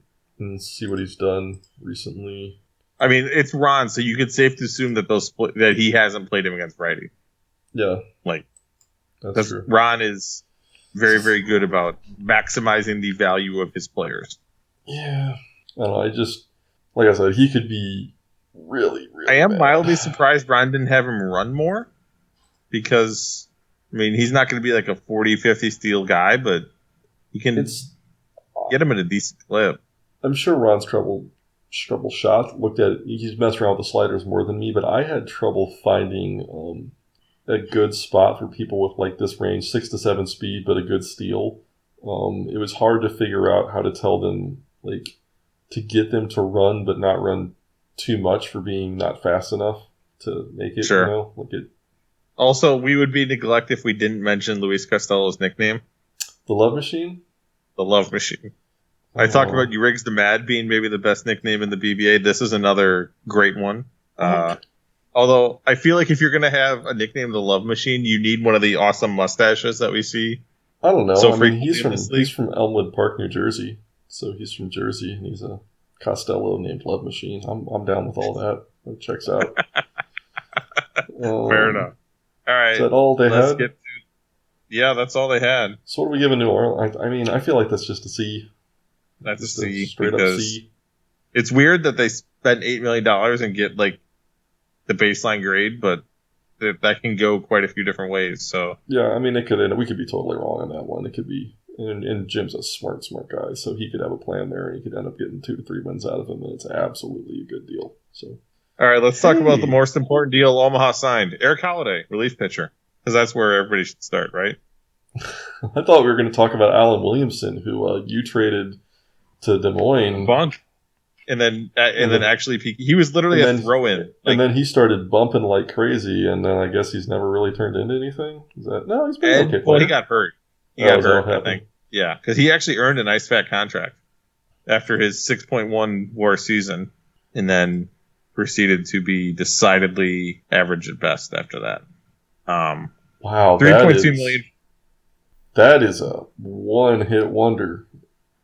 Like if I've ever seen. He was literally a throw-in. He was in Ed said he wanted him for Bunk Moreland, and I said sure, why not? Well, I remember giving you a hard time about it because he'd started bumping before you traded him. I was like, that guy's going to keep bumping, and he did. But like 6.1 WAR and like just totally. And he got the Puckett, award that year. Like. This might be one of the least impressive Puckett winners of all time. I like this deal. I think it's a good gamble on a bounce back on 1 year. The only thing I'd say is why no? Your standard, why no options? Well, it's because I think he spent all his money for 2045. What are we doing? Yeah, like why am I talking about? It's because we're teasing everybody. But I mean, I'd forgotten. He has a lot of. And he not only with the condo deal, which we're gonna because Eric Holiday doesn't matter. Like, he's the definition of nothing. Do we need to discuss the condo deal? Has it been beaten to death? Is there anything left? Well, to say I think about it, because I mentioned it earlier, this was the deal that I consulted you about because I did put in a bid for Aki Kondo because yes, I need pitching, and yes, Kondo was my guy originally. I traded him before he hit the majors in the Jared Gilstrom trade, and I wanted him back, but. Yeah. I put in 6 for 120 with my standard 4 or 5 million. I basically would have been for every year he was healthy, it would have been 25 million, 26 million guaranteed. And Omaha, even if you look at this deal, this is a 4-year, $126 million contract. Right. I don't care what the numbers say. This is for 126. Yeah. Yeah, and it's split evenly, so it's 63 guaranteed, then. Kondo can make Miller 63 if he wants to. Yep. Because Niles has already gone on record and said he's not going to give him those options at the end. Yeah. I don't know. I have no. I mean, If he's a 6-win pitcher, it's an okay deal. It's not amazing, and it's a huge, huge chunk of money, and I just think it's very, very difficult to spend that much and be competitive, even if you spend it on a 6 to 7 to 8-win player. So we're viewing this as the 4-126. Yeah, because that's what it is. Like, yeah, I mean, as covered ad nauseum by lots and lots of people, I just don't think you'd have really any kind of an idea of his likelihood to repeat. I mean, there's reason to believe that he found a new true talent level, and he's a 5 to 6 to 7-win pitcher now. But there's also a chance he's a 3-win pitcher making $30 million. I don't know. It's a lot of money. Yeah, I think the whole grade for them is the condo grade. Yeah, because Williamson was good, so it's like the half letter grade bump that takes you from a C to a C plus. But then, yeah, that's kind of where I am too. It's hard for me. This could end up being an A plus deal, but this could also end up being an F minus deal, right? Which gets it a C, right? Like it's difficult for me to give a positive grade to something that you just really don't know what you're going to get. I mean, so let me ask you this. Do you hope, if you're Justin, are you hoping Kondo opts out of it? Yeah. Well, I don't know if I'm Justin. If I'm me with that deal, I hope he opts out of it. I never want to pay a single player $30 million a year. I don't know. I don't know how to win with a contract like that on the books. You have a whole slew. You have a team that's all on min salary. Yeah. But part of that's I never have a team that's all on min salary. I always have guys at various levels of. I had like 40 or 50 million in cap space with no real major extensions due the next 2 years, and I wasn't going to give that sort of deal. And I need a pitcher. I really need a pitcher. Yeah, maybe it wouldn't have been a horrible idea if you wanted to do that much for like 2. I don't know. Let's move on. Condo's been beaten to death. There's not a whole lot of more excitement there. Yeah. Man, I am very, very sad to see that Phoenix signed Cisco because Cisco's such a great guy. He's going to be out of the league in a year. Yeah. But, I mean, it is... Well, luckily Phoenix knows this because they only gave him a 1-year contract. Yeah, and I think Cisco may also... Oh, for $10 million. It's not a bad gamble. Cisco may be at the end of his rope. I honestly have no idea how the hell he put up the performance he did last year. I think Schulis also built his team. I'm sure if you go back and look at Ron's defensive data, I think Schulis, was at the top of the scale on, everything. Man, defensive... Oh, actually, here it is. 237 BABIP led the league. That's how he put up That's unreal. Well, that's partially, I imagine... That's partially, I imagine, driven by that defense, though, right? It doesn't change it that much. Partially, yeah, but it's not huge. The thing that really resurrected Morales' career is when he moved my Little League right field fence back out and Morales stopped getting destroyed by every left-handed power hitter. But, this is okay. It's maybe a bit much for what I think Cisco is at this point, but it's fine, right? I don't know. Do you think anything differently about that? I mean, it's a reasonable gamble. Phoenix, I think, was smart not to give a multi-year deal to a guy like Cisco Morales, considering this will be his age 36 season. And if he repeats what he did last year, you say, thank you very much. Somebody else signs him and you get the comp pick. If he doesn't, then you say, okay, we're done. It doesn't matter. We're done. So go on your way. Take your money. Alberto Moreno is almost not worth talking about because he never met his 25 and he never met his potential because his change and screwball didn't develop. But here's my question. If you're Marco, he converts a guy every year, and he converted some other. He always converts a guy and drops their 1-rated changeup. He'll take a 2-pitch with a 1 changeup as a third, and he'll drop that. He does it to somebody every year. And I haven't been paying attention to know if he's had success with that or not. I imagine he has because he keeps doing it. So, but why wouldn't you RP convert this guy? He's 25. Well, I mean, how good is the cutter going to be with poor movement, really? Well, what if he's fastball changeup? I mean, that changeup will probably, you dump all the cutter and screwball points into it, it's probably like a 6 or 7 changeup, like a 10 fastball. You stick that guy in relief, and he'll give up some dingers, but I think he could be a decent player. Or if it is the cutter, the cutter's not amazing with the low movement, but it gets him, it could still end up 10 fastball, 8-9 cutter. Yeah, and that's, I mean, Yeah. Because this guy is garbage as a starter, probably. Right? Like. Oh, he's not a starter. You cannot start him. So Phoenix, okay. I don't know. C+? Yeah, because the Morales thing could work out well for him. But it's just not exciting, and it's a little bit of extra money, and he's not that good anymore. I mean, you could even go B-, but like C+, it does C+, B-, like right on that. Probably more like C+. Where you're in college. This is the one where you're in college and hoping that you're 79.5 rounds up to a B. Right, but it doesn't, because it's just not exciting enough to. So what did Chris do? Reese Wareham, dear Lord. Like, here you go. 4-contact right-handed hitter. Man, so like a few years ago, I'm down to 185, but got about 10 more pounds I'd like to get rid of because I'm not a super muscular guy, so can't carry a lot of weight. But I am 6'1", and a few years ago I was 6'1", 225, and I sure hope my face didn't look that fat. Dad, right now I'm 6'1", 235, and my face does not look that fat. Okay. Although he does have a nice mustache. Does have a nice mustache. Got some good wax in there. $5 million player option for $5 million. What has Reese Wareham done to warrant a player option? That's a good question. I mean, I get offering him player option back in the mid-30s, but not now. What has he done the last couple of years to warrant a deal? Is the other question, right? Like at all. Like if I see 2041 and 2042, and then I see 2043, I don't know that I would want to give. He's made of glass. I remember this. He was made of glass back a decade ago when I traded him. That's why I traded him.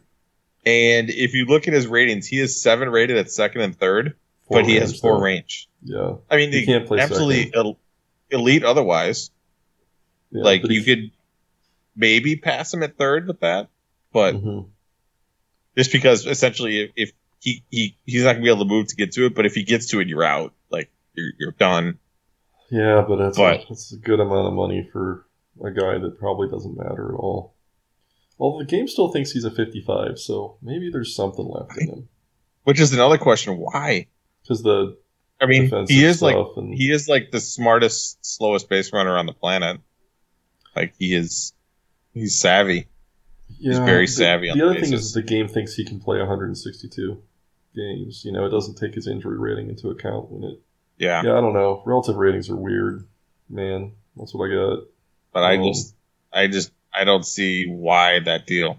Kevin Morales was interesting. This is another guy, full disclosure. I had multiple bids in on him, not this high. I had 3 for 24 for a couple sims, and then this last sim I dropped it down, hoping that nobody else would be interested in him and I could snag him for cheap, and, well, it didn't work. Would you give him an opt-out after... I mean, I like the price on this deal, right? $31 million over 3 years. I can tell you, I didn't offer him this money or an opt-out. So, no, I wouldn't. You don't like a guy with, like, you know, kind of averaging a FIP right around 4? That's pretty solid. I do. That's why I wanted him. But I mean, I'm anti-opt-out, but, I mean... The opt-out after 1 is a little interesting to me. Like... I guess he's 32 and he's fragile and you're just kind of hedging your bets going, I let him go. But, like, I guess the combination of opt-out after 1 year and then a player option in 2046 is just odd. And I've seen that a few times. Like, all the money. Because it's a high salary, too. Right. From a contract structure standpoint, I don't know how that makes sense to me as a GM. Like, if you're giving an early contract opt-out, that means you're comfortable with the player leaving. So why would you, on an older guy, also give them an option for like a later? I mean, you're talking to a guy who doesn't give. I disdain giving players control, which is probably also why I don't sign many free agents. I think I've only given 1 player option in my entire 12 years as a general manager and no opt-outs. So I just wonder if I'm the worst guy to be talking to about this because I just don't do it.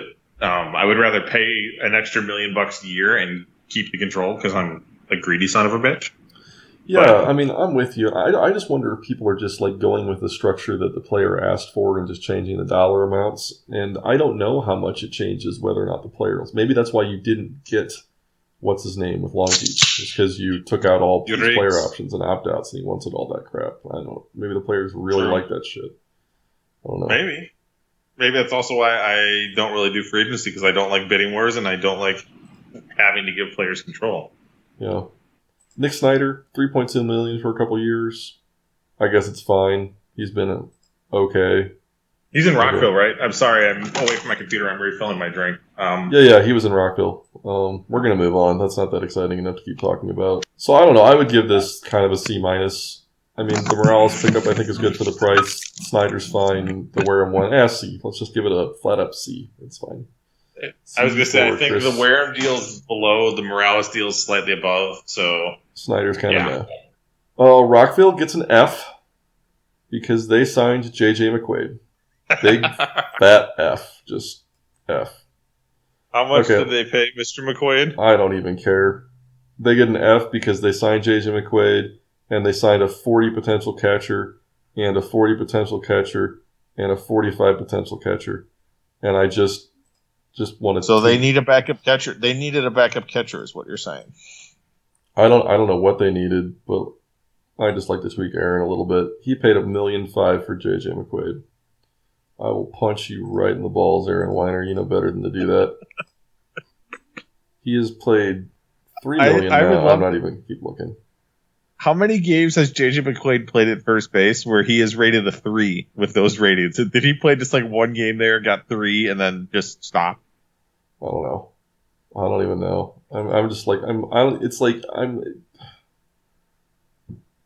Aaron, you paid $1.46 million in free agency for a 40 potential catcher. Okay.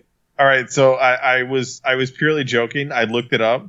JJ McQuaid has played one game for 2 innings at first base, and he's rated a 3. Nice. In his entire career. Good job, Lone Wolf. I might have to cheers myself and drink for being sarcastically correct. $1 million for another 40. Aaron, you spent $4.5 million on backup catchers, and plus 2 of another them $1.5 million belong in the bigs.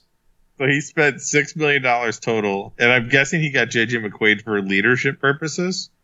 Oh, you're confusing me, Aaron. I don't know what you're doing. We've reached the point where I just yell at people. Sacramento signed Sam Perkins, former Seattle Supersonic, 3-point specialist. Mark Perkins, not Sam. Have another shot, Dad. Have another shot. Maxime Manceau, who I also don't care about. And we need to talk about Ramon Pagan. Did you see Maxime Manceau's ratings? He's like the right-handed Luis Gracia. He's not a right-handed Luis Gracia. Luis Gracia has 4 stuff.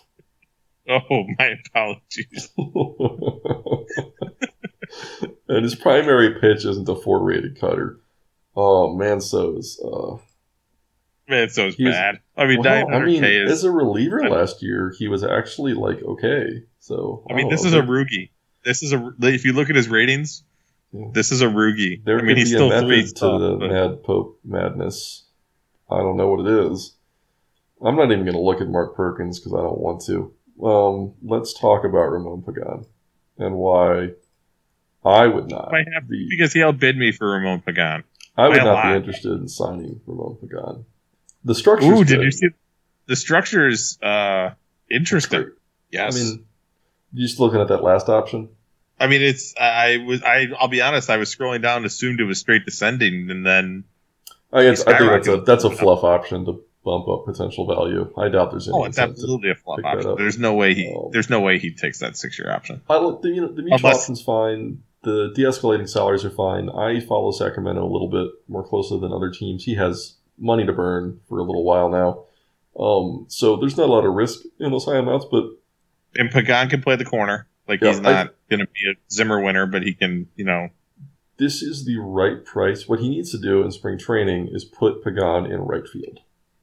Yes, because with that arm, I don't know why he's never been in right... Well, I know why, because Lee minimally managed his team.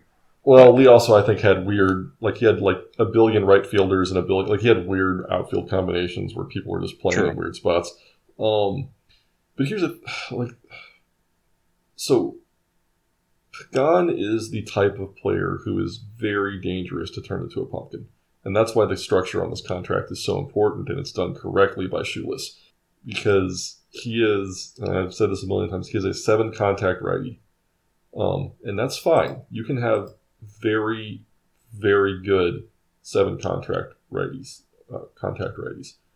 But some of these guys, if they lump to 6, they just go to complete crap. They stop being able to hit right-handed pitching. Not all of them. Because his eye isn't great either. I mean, it's not terrible, but it's not. Right. And there's a you know who Pagan range. Reminds me. You know who Pagan reminds me of? Luis Maldonado. Luis Maldonado. Right-handed. Well, yeah, but I mean, good fielder, elite power speed combination, like elite, and at the point of going at your late 20s into, like you said, a pumpkin. Now, I admit I did bid on Pagan. I think I was around the 6 for 75 range. So here's what concerns me about guys like Pagan. Because you see these, and this is it. So what's Pagan's ratings? I'm looking at a different player now. He is what? He is 7.6857. Okay, so let's say he lumps one time, right? One solid lump, and becomes. And he's flat across the board. He's not a split guy. He's straight across left to righty. So let's say he lumps one time. He becomes 6.677, right? One good lump. Yeah. You know what player I just told you about? What player that is? That is Bobby Horn. He of the career 693 OPS. Hey, Bobby Horn. You realize Bobby Horn was my guy. I know he's your guy. You traded him. I know. You did. And Bobby Horn is either really good or really bad. But that's what happens. That's what happens with low contact righties. Is they are very, very mercurial. They'll go through hot streaks where they will be 1,000 OPS guys, and then they'll have months where they're 600 OPS guys. Right, and then the next year they're garbage. So, and this isn't me trying to hate on Ramon Pagan. This is exactly the way you structure a contract for a guy like this at his age. Because you should be okay through 27 and 28 because he turns 27 in a week. Right. So, but overall, I'd say the grade I would give Sacramento for free agency is probably still somewhere in the C+ range. I like the Pagan deal. They lost a lot of pitching. I'm not convinced that he is. They did need offense, but I'm like, back when I was talking about team building a lot, you need to have a strength, and I am afraid that what may have happened is that they've lost their strength, but they didn't improve their offense to turn their offense into a strength. And so now they're kind of a good pitching team and kind of good hitting team, and that's a 500 team. Yeah. Were you being facetious, or did you actually look at Mark Perkins? Because you might want to take a look, because this is something I've never seen before, in that he signed a guy to a $2 million contract that has never pitched in the BBA, like not one inning. That's weird. I mean, he was pretty good in AAA last year, but Shoeless has had some luck with guys that look like Mark Perkins, that are kind of tough on righties and a little chunky against lefties. Where did he come from? He came from Montreal. I mean, the guy put up like a 2.77 ERA in AAA. That's not nothing. No, I just don't know if it gets you $2 million. And we also don't know what this guy looks like out of the pen. He might be like a 50 or so out of the pen, 50, 55, and that's $2 million. So it's not unreasonable. It just surprised me because, like I said, you just generally don't see 7-figure contracts for guys who've literally never played in the BBA. I do want to correct myself. I don't think that Sacramento is going to go from a division leader to a 500 team. I just wonder if this is a little bit of a step back year, and they do have some other parts on the way, but this just might be kind of a transitional season for them. They could still win, and the pitching and it's worth noting the pitching they lost was pitching they almost had to lose because it was 36 and 38-year-old Cisco Morales, Luis Gracia, and Miguel Ramos. And Miguel Ramos. Actually, they probably are a 500 team. That is a lot of pitching they just lost. And I'm not sure that Eustace Tilley can do what he did last year for very long. Okay, so C+. San Antonio. Man, I am running out of steam, just like we always do. Diordes. I mean, sure, maybe. Why hasn't he been better? Five contact righty. There you go. 5 contact righty. I mean, that's exactly what we're talking about. Look what happened to him when his contact started to go. When it went from 7 down to 6, down to, I mean, he's just not any good anymore. Ta-da! But what did he give him? Oh, no, more than $6 million. He gave him 9.5 for 1 year. Oh. Who's he platooning him with?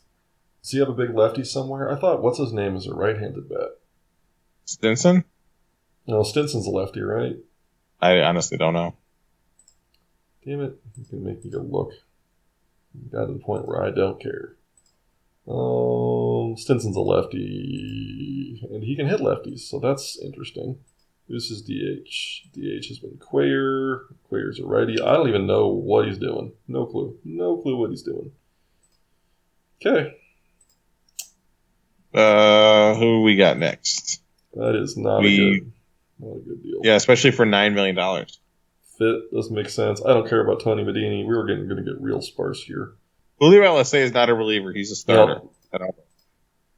So we should look at that one because 13 mutual option, 16 player option, 18. Didn't LSA just sign a nice fat contract with somebody? Like, am I making that up? He opted out. Who was the one that Edmonton gave all the money to? But not LSA? Or Boise? No, yeah, Boise, 5 years. Boise signed him back in 2042. He opted out. Wow. So, and I don't think that was a good opt out based on. Yeah, I like this deal. I think this is great. This is really good. Yeah, I mean he's been. I don't understand how he went so cheap. He's been kind of sliding down stat wise. Well, I don't know, although he really hasn't been. Mm-hmm. I was just looking at the WAR, but no, I think it's a great move. So, I don't know, B- because because the Diortes deal is just weird. I mean, it's only 1 year, but it's still that's a waste of $10 million. All right, we're on to you. I'm going to talk about you. Yeah, I did Albert Guana. Who runs San Antonio? Mike. What Mike should have done. You find a random right-handed bat to back up your DH and your first base, and you pay him $2 million. Well, let's see how good he is. Palacios doesn't belong in the outfield, but you don't really care about corner outfield defense because no one can hit triples in your park. I mean, this contract's fine. This is what you do with a guy like this. I like him at this 7.5 price. You had spare money. You weren't able to get pitching. I had like $50 million to spend this offseason, so giving him 20 was. He's a DH, and you're not going to be able to play him in the outfield in a year or two, and it could actually get ugly. But for now, it's fine. Yeah, and Gauna, whatever it is.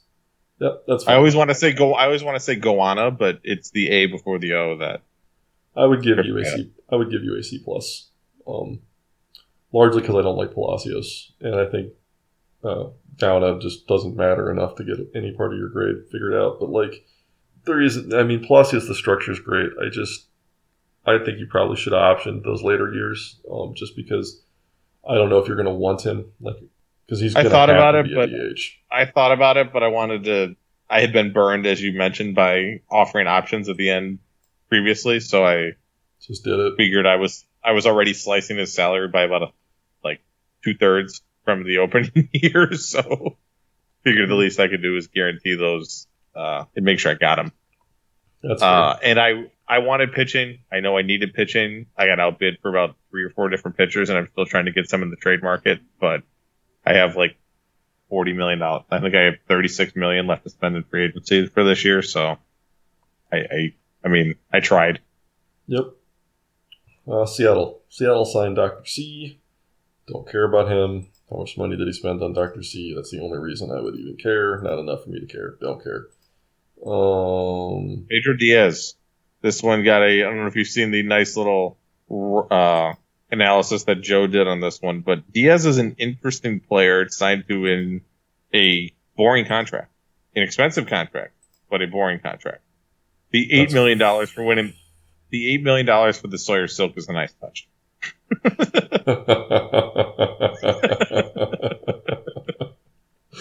You might win free agency just for that bullshit. I mean, this is basically a $26 million deal because he's going to hit 500 plate appearances. I mean, that's actually we talked about vesting options and like the bullshit ones that some people throw in, but I think 500 is reasonable. Maybe on the high end of reasonable, but I think 501 gets you qualified for the batting title. So he's basically saying, hey, if you play enough to qualify for the batting title, I will give you $4 million. This is way too much money, right? The issue I have with Pedro Diaz is Rockville's Park inflates batting average. So, and Pedro Diaz, with the exception of his teenage half seasons that he played, has not been. I mean, he had 1 year where he was close to a league average hitter, and that was in a park that plays to his strengths. Now he's an elite. He's one of the best infield defenders in the league, and a great base run. Should be noted. Those two things between them are worth 2 wins? I mean, he's never even been a 4-win player. I would argue with his offense, those two things might be worth 3 wins because his offense sure hasn't been worth more than a win. His offense has probably been negative. No, it's short. It's fine. His offense is acceptable. It's short. I mean, I get what you're saying, but like, it's just too much money, right? Well, but I mean, and the good thing is because of how early he came up, he will have him for his 25 through 30-year-old season. I would almost guarantee you that he is. I want to say almost guarantee. There's a 50-50 shot that he is no longer an elite speedster or an elite defender in 3 years. And then what is he? Like then he is guaranteed contract $26 million. Well, he doesn't have to let him vest. So guaranteed contract. There's no vesting. It's just a bonus. Not vesting. Bonus. He doesn't have to let him get his bonuses. So, but he's a guaranteed $21 million a year for 47, 48, and 49. And I would bet good money that at that point he's at best a 2-win player. You could argue he might be a best of 2-win player now. Yeah, this is a weird deal. I don't understand it. And given that I think it's the only one he signed, right? Or did he sign someone else? No, he signed Dr. C. Right. Actually, the Dr. C one's actually kind of okay. Like it's like $2 million for like a 45 potential kind of solidish guy. Like, that's fine. I don't know. And then he made the big trade too. So it's interesting because he traded a high contact elite fielder for a power hitter, and then signed a medium contact elite fielder for all the money. So I figured he would go like fully one way or the other, and instead he kind of split the difference. Is Seattle like win now? Are they like super good right now? No. They've been like bad. I don't know. Nathan's been around a long time and he's kicked my ass a handful of times. I mean, Seattle was a 63-win team last year. That's like an F caliber deal, like contract. I mean, I think this is. I hate to bash Nathan, but yeah, like this might be my least favorite deal. All right, Twin Cities. Yeah. Speaking of guys that have been around absolutely forever. Oh, Mark Wareham. And Hector Amaral. You know the Warehams actually aren't related, right? I do know this because I had one of them. I looked it up once upon a time. But we were talking about 5-contact righties being a struggle. Is Mark Wareham the 4-contact righty that's actually useful because he's the best walking in the history of the BBA? The defense. Literally, he is. Walk right. Make up for it. He is. I've done media guide piece for this year on all-time, like, the per 162 stats. Spoilers. And Mark Wareham is far and away the best. That's not surprising. He's a neat thing. I kind of like this contract for what he is. I don't know. I mean, it's okay, I guess. You gotta wonder if last year's his new normal. He's getting up there now. He's kind of lost a lot. It's a bit much for like a 1.5 win player. If he's a 2-win player, okay. You know, I don't think he can play. He's not going to play short. I don't think he can. I mean, maybe in a pinch, but he can play second perfectly fine. Amaral deal is, I mean, it's fine. little bit much but it's only for 1 year. The 12's fine. The opt-out's at the good time. The vest is good. Player option after vesting can eat a big What's the fat vesting? It is a 1/6. So basically, if he qualifies for the area title. Yeah. Yeah, this is a good deal. I like this deal. I think that's a nice B+ to A- deal. Wareham's a nice, this is like a B+, right? I was going to say, this is one of our better grades, but I'd give it a B+. We always do. We give Twin Cities good grades all the time. So, we do. What do we know? Valencia, nobody, NA. thank you. Like, not even a guy we don't care about. Like, not even a single person. Vancouver signed it. Okay, you look at Ignacio Castaneda and see if he matters, and I already know that Pepe Flores doesn't, but I'll look at him. Let's see. All right. Pepe Flores is a righty specialist. That's a good price for a righty specialist. Nice Ignacio job. Castaneda is a 9.37 reliever that got $1 million for 1 year. Also doesn't really matter too much. So, okay, that's fine. And then they signed Hank Brewer, I forgot about Hank Brewer, who is somehow still. Why is he still playing when he can just retire and go on the Hall of Fame tomorrow? Yeah, who knows? They actually wrote a team news summarizing their moves, and I thought it was, or somebody wrote one about it, and I thought it was spot on. Just read that instead. Wichita. This is fine. I give this a C, like C+. Yeah. Vancouver. Mario Rodriguez. That's fine. The utility guy, sure. Utility guy, $2 million, not horrible with the bat. Well, is it fine? It's probably a waste of $2 million, honestly. And Wichita is a team that actually is pinching their pennies.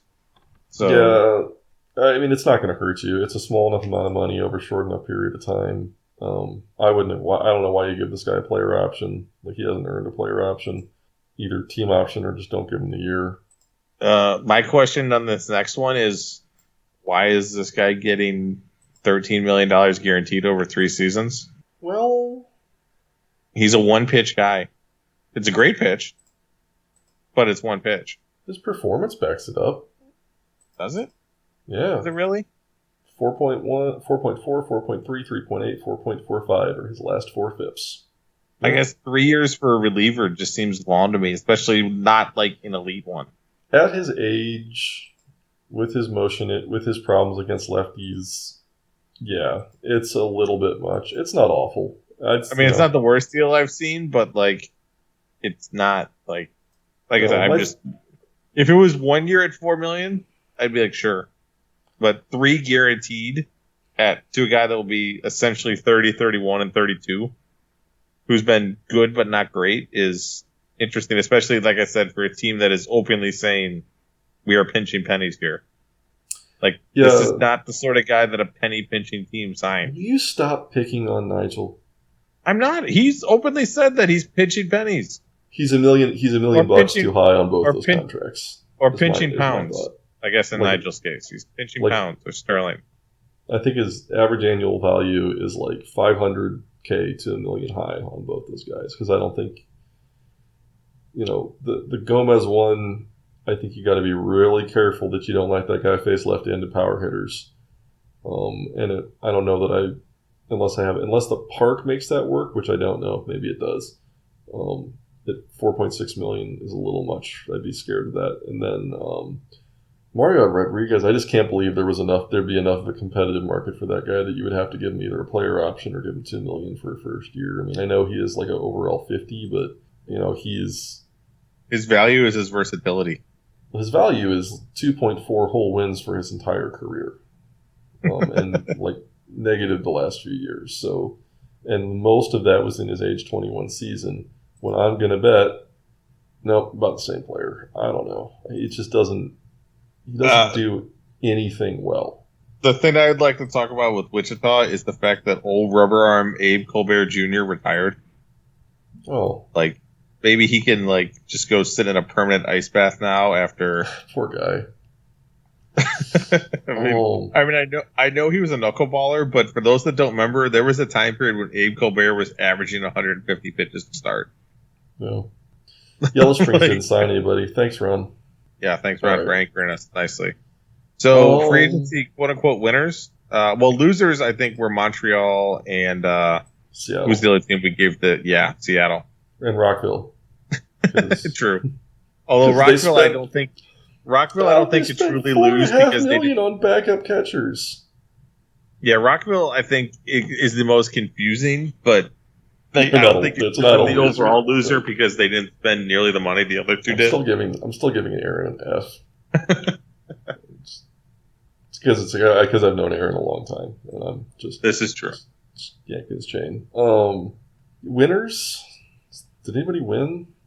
We had a couple B pluses. I don't think we gave nobody an A. Yeah, there was nobody that I was like super excited about, but that's fine because usually the team that we're like, oh, they did great, it ends up backfiring horribly. We're the Scrooge professor that nobody wants in college because we don't give good grades. This was a weird class though. This was like a free agent class full of landmines, like lots of rickety guys that wanted long deals. And well, do you want to talk about some of the guys you had mentioned it briefly? Do you want to talk about some of the guys? No, I can do this still out there. I mean, let's just go down the list. You've got Sin Mei, who's absolute. What's he want? He wants 17. He wants $17.75 million for 6 years, probably.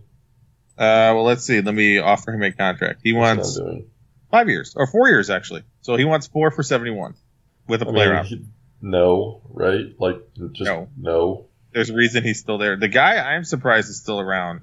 It's Ross Picker. Can we talk about how the game has Drew Hare listed as like the number 2 available free agent? Yeah. Well, I want you to click on Ross Quicker and look at the mustache. Drew Hare. I'm not done with Ross. I'm not at Ross Quicker yet. Drew Hare wants $8.5 million a year for 4 years. Where are you after playing in the Umeba last year? I don't even see Drew Hare. How are you sorting this? Oh, maybe I'm sorted strangely. I'm logged in as you. We got William Parker and Mark Simpson and John Garcia. Because yes, for those that don't know, I gave Ted my login so he could actually view the game when we did this. Like that way he didn't have to blindly guess and do some weird guess login. Like he could actually see. Okay, I don't know, but that's what Drew Hare wants from you is $8.5 million a year. What's Mark Simpson want? Mark Simpson thinks that he should get $8 million. Mark Simpson is way more reasonable than Drew Hare. Yeah, but look at Ross Quicker. He wants 6.5 for like a guy who's been, good, like really, really good. Ross Quicker. First of all, he has a great mustache. Who signed? Man, is it Brett? How much did Brett pay a third baseman? He gave that. What's his face? Why? Who are you looking at that should be better than Ross Quicker? He signed Iris Sanchez. For how much a year? 4.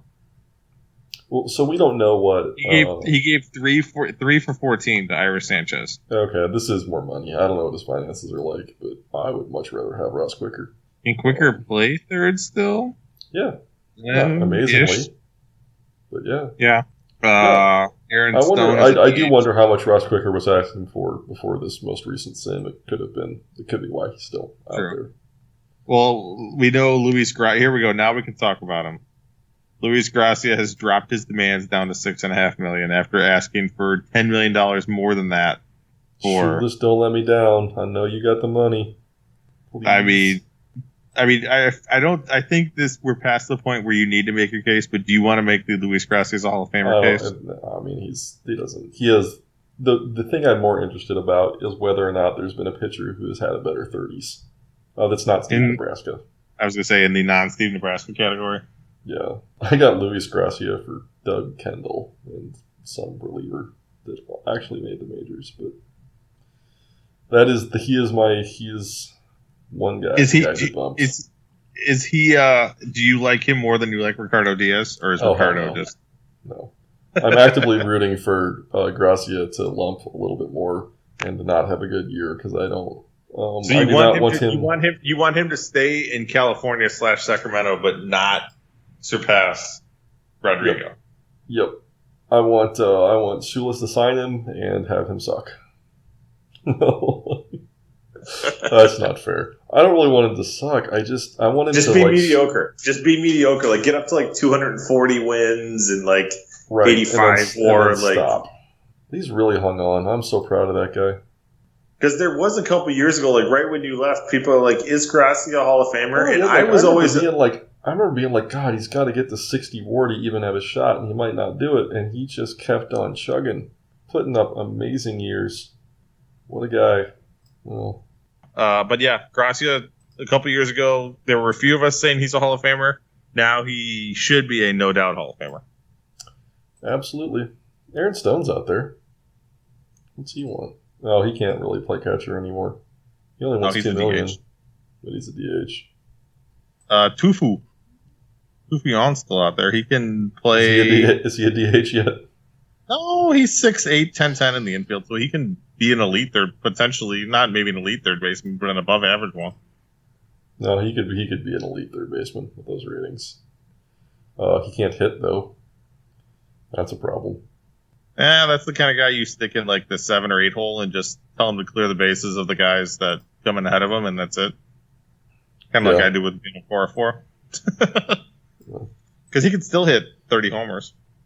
There's actually some reasonable, like this is the free agency of old names, just old fucking big name players that aren't any good anymore. And then you got Arturo Barón. Well, take a look at that guy. Don't even know that I know who that is. He was on Phoenix for a while. He is a 3-contact, 2 AVK right-handed hitter that is an elite second baseman. Oh, jeez. Oh, yeah. But look at this. Like you got Sin May, you've got Mark Simpson, Luis Gracia. Let's keep going. Bucky Dornster. Bucky spent time in the UVA, I believe. He did.